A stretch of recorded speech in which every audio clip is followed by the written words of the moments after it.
सुना दर वृद्धि रे लागुनी रोक 22 कैरेट सुना दाम 750 टंका बढ़िला। आगु को आहरी बढ़िबा सुना मूल्य। दर्शक बंधु आज भारतीय बजार उभय सुना और रूपा मूल्य रे होइछि बड़ परिवर्तन।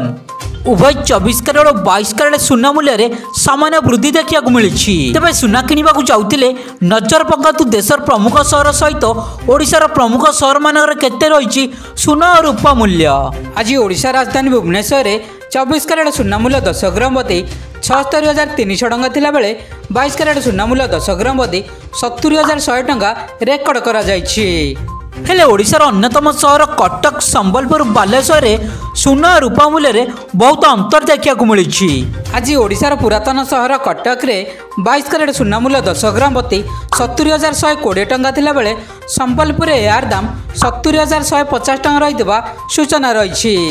सेहीपरि ओडिशार अन्यतम सहर बालेश्वर में 22 कैरेट सुना मूल्य 10 ग्राम प्रति 70,110 टंका थिला बेले बरहमपुर यार दाम 70,130 टंका रही।